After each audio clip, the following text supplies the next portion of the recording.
राधे राधे, जय श्री कृष्णा। आज मैं आपको शीतला माता की कहानी सुनाने जा रही हूँ। बंडाली नामक एक गांव था, जहाँ सास, जेठानी और देवरानी रहते थे। जेठानी व देवरानी दोनों को एक एक पुत्र था। जेठानी बड़ी ही झगड़ालू और ईर्ष्यालु प्रवृत्ति की थी। छोटी बहू बड़ी ही दयालु और मिलनसार थी। शीतला अष्टमी का दिन आया तब सास ने छोटी बहू को भोजन बनाने के लिए कहा। छोटी बहू देर रात तक भोजन बनाती रही। तभी उसका बच्चा रोने लगा। छोटी बहू भोजन का कार्य बीच में ही छोड़कर बच्चे को दूध पिलाने के लिए लेट गई। लेकिन दिन भर की थकी हुई होने के कारण उसे नींद आ गई। चूल्हा जलता ही रह गया। आधी रात के समय शीतला माता भ्रमण करते करते छोटी बहू के घर पहुंची और चूल्हे में लौटने लगी, जिससे शीतला माता का पूरा शरीर जल गया। तब शीतला माता ने क्रोधित होकर शाप दिया कि जैसे मेरा शरीर जला है वैसे ही तेरा पेट जले। सुबह उठकर बहू ने देखा कि चूल्हा जल रहा था। उसके पास सोया हुआ उसका बच्चा मर चुका था। बच्चे का पूरा शरीर जगह जगह से जला हुआ था। छोटी बहू जोर जोर से रोने लगी। छोटी बहू समझ गई कि शीतला माता के कोप से ही यह सब कुछ हुआ है। तभी उसकी सास उसके पास आ गई। जब सास ने अपने पोते को मरे हुए देखा तो उसे भी बहुत दुख हुआ। उसने छोटी बहू को धीरज बंधाते हुए कहा कि बेटी चुप हो जा, इस तरह रोने से कुछ नहीं होगा। शीतला माता के पास जा, अब वही सब अच्छा करेगी। सासू का आशीर्वाद लेकर बच्चे को टोकरे में रखकर छोटी बहू घर से निकल पड़ी। चलते चलते रास्ते में उसे एक तलाई मिली। तलाई में पानी खूब भरा हुआ था। एक तलाई का पानी दूसरे तलाई में समाता रहता था, लेकिन कोई जीव जिनावर, पशु पक्षी, कोई इंसान तक भी उसका पानी नहीं पीता था। गलती से अगर कोई उस तलाई का पानी पी लेता था तो उसकी मृत्यु हो जाती थी। छोटी बहू को वहां से जाते हुए देखा तो तलाइयों ने पूछा कि बहन तुम कहाँ जा रही हो। छोटी बहू ने कहा कि मैं शीतला माता से मिलने जा रही हूँ। शीतला माता ने मुझे शाप दिया है, मैं शाप का निवारण पूछने के लिए जा रही हूँ। तलाइयों ने कहा कि बहन, हमारी तलाई में कोई पानी नहीं पीता है, जो भी पीता है उसकी मृत्यु हो जाती है। हमने न जाने कौन सा पाप किया है, इसलिए अगर तुम्हें शीतला माता मिल जाए तो हमारे पापों का निवारण भी पूछ लेना।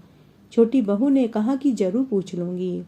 आगे जाने के बाद छोटी बहू को 2 सांड मिले, जिनके गले में चक्की का पाट बंधा हुआ था। वे दोनों आपस में लड़ रहे थे। छोटी बहू को देखकर दोनों सांड बोले कि बहन तुम कहाँ जा रही हो। छोटी बहू ने कहा कि मैं शीतला माता से मिलने के लिए जा रही हूँ और अपने शाप का निवारण पूछने के लिए जा रही हूँ। दोनों सांडों ने कहा कि बहन, अगर शीतला माता तुम्हें मिल जाए तो हमारे दुख का निवारण भी पूछ लेना। हमारे गले में ये चक्की का पाट बंधा हुआ है, हम हमेशा लड़ते रहते हैं। हमने ऐसा कौन सा पाप कर दिया जिसकी वजह से हम इस तरह के हो गए हैं। अगर मुझे शीतला माता मिली तो मैं आपके दुखों का निवारण भी पूछ लूंगी। इस प्रकार छोटी बहू आगे चल दी। आगे जाने पर छोटी बहू को बेर की झाड़ के नीचे एक वृद्ध महिला बालों को बिखेरे हुए दोनों हाथों से बालों को खुजाते हुए मिली। वृद्धा ने छोटी बहू से पूछा कि बेटी तुम कहाँ जा रही हो और तेरे टोकरे में क्या है। छोटी बहू ने अपना पूरा दुखड़ा उस वृद्धा को सुनाया, लेकिन वृद्धा ने उसकी बात पर ध्यान नहीं दिया और वह अपने स्वार्थ की ही बात करते हुए बोली कि अरे बाई, मेरा माथा देख दे, देख मेरे सिर में कितनी जुएं पड़ गई है और ये पूरे समय मेरा खून पीती रहती है। छोटी बहू को शीतला माता के पास जाने की जल्दी थी, लेकिन छोटी बहू को बुढ़िया के ऊपर दया आ गई। उसने मृत बच्चे को बुढ़िया की गोद में दिया और वह जुएं निकालने लगी। बुढ़िया के माथे में से जब सारी जुएं निकल गई तो उसकी खुजली मिट गई। बुढ़िया ने छोटी बहू को आशीर्वाद दिया कि जैसे मेरे माथे में ठंडक हुई है वैसे ही तेरा पेट भी ठंडा हो जाए।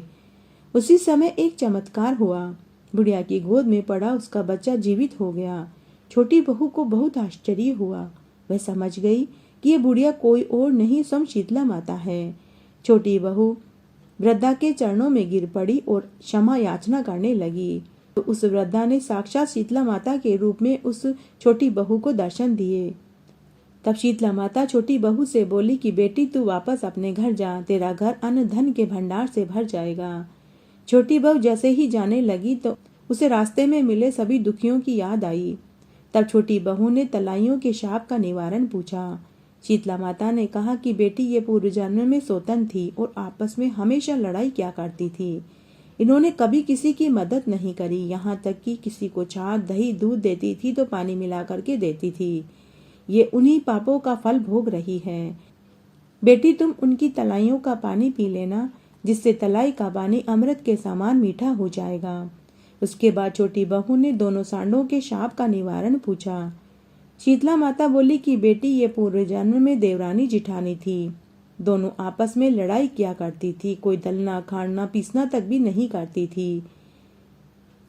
बेटी इनके पास आटा पीसने की चक्की थी। बारिश का मौसम था, तब एक ब्राह्मण उनके पास आटा पिसवाने के लिए गया, लेकिन इन्होंने आटा पीस करके नहीं दिया। इसीलिए इनको इस जन्म में सांड का जन्म मिला है और इनके गले में घट्टी का पाट बंधा हुआ है। बेटी तू उनके गले में से घट्टी का पाट खोल देना, इनके शापों का निवारण हो जाएगा और ये दोनों सांड मिलजुल कर रहने लगेंगे। छोटी बहू ने शीतला माता के चरण स्पर्श किए और बच्चे को लेकर वापस अपने घर की ओर खुशी खुशी चल दी। रास्ते में उसको दोनों सांड मिले। सांडों ने छोटी बहू से पूछा कि बहन तुम्हें शीतला माता मिली, तुमने हमारे दुख का निवारण पूछा। तब छोटी बहू ने सांड से कहा कि मुझे शीतला माता के दर्शन हुए और मेरी समस्या का निवारण भी हो गया और मैं तुम दोनों के समस्या का निवारण भी पूछ करके आई हूँ। तब छोटी बहू ने सांडों के गले में से घट्टी का पाट खोल दिया, जिससे उनका लड़ाई करना बंद हो गया। सांडों ने छोटी बहू को धन्यवाद दिया। छोटी बहू वहां से आगे चलती। आगे जाने पर दोनों तलाइयां मिली। तलाइयों ने छोटी बहू को देखते ही पूछा कि बहन क्या तुम्हें शीतला माता मिली? क्या तुम्हारे दुखों का निवारण हुआ? क्या तुमने हमारे दुखों का निवारण शीतला माता से पूछा? तब छोटी बहू ने तलाइयों से कहा कि हाँ, मुझे शीतला माता के दर्शन हुए, मेरे दुखों का भी निवारण हो गया और मैं तुम्हारे दुखों का निवारण भी पूछ कर आई हूँ। तब छोटी बहू तलाई का पानी पी लेती है। पानी पीते ही तलाइयों का पानी अमृत के समान मीठा हो जाता है। तलाइयों ने छोटी बहू को ढेरों आशीर्वाद दिए। छोटी बहू सभी के शाप का निवारण करती हुई अपने बच्चे को लेकर घर आ गई। बच्चे को जीवित देखकर सास बहुत खुश हुई, लेकिन जिठानी नाराज हो गई। इस तरह समय बीतने लगा। फिर दूसरी बार जब शीतला माता का दिन आया तो जिठानी के मन में आया कि मैं भी देवरानी की तरह शीतला माता के दर्शन करूं।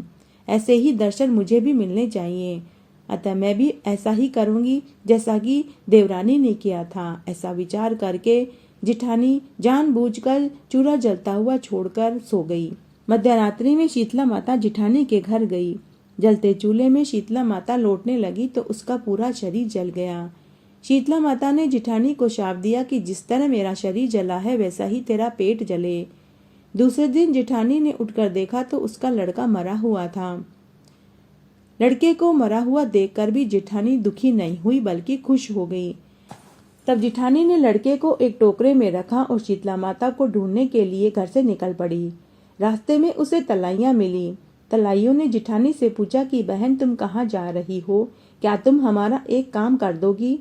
जिठानी ने गुस्से में कहा कि देखती नहीं है मेरा लड़का मर गया है, मैं शीतला माता के पास इसे जीवित कराने के लिए ले जा रही हूँ। मैं तुम्हारा कोई काम नहीं करने वाली, क्या मैं तुम्हारी नौकरानी दिखाई देती हूँ? जिठानी ने तुरंत इनकार कर दिया और वह वहां से आगे चल दी। आगे उन्हें वही दो सांड मिले। उन्होंने भी जिठानी से काम करने के लिए कहा, लेकिन जिठानी ने उनका भी काम करने से इनकार कर दिया। इस प्रकार जिठानी ने तलाइयों को और बैलों को निराश कर दिया। आगे जाने पर जिठानी को झाड़ के नीचे एक बुढ़िया बैठी हुई मिली। वह अपने दोनों हाथों से सिर खुजा रही थी। वृद्धा ने जिठानी से पूछा कि अरे बहन तू कहाँ जा रही है? क्या तू मेरा माथा देख देगी? देख मेरी जुएं पड़ गई है। यह सुनते ही जेठानी को गुस्सा आ गया और वह बोली कि डोकरी बैठ जा, मैं कोई तेरा फालतू का काम करने वाली नहीं हूँ। क्या मैं तेरी नौकरानी हूँ जो मैं तेरे माथे में से जुएं निकालूं? देखती नहीं है मेरा लड़का मर गया है, मैं शीतला माता के पास उसे जीवित कराने के लिए ले जा रही हूँ।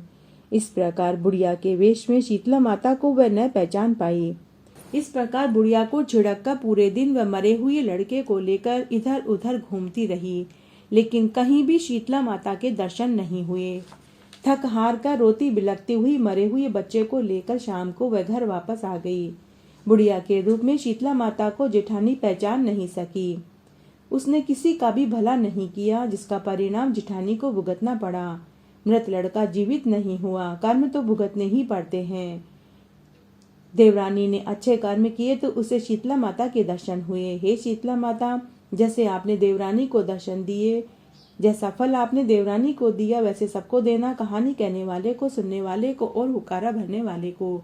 घटती हो तो पूरी हो, पूरी हो तो परवान चढ़े, भूले बिसरे नाम तेरे भंडार में भरे।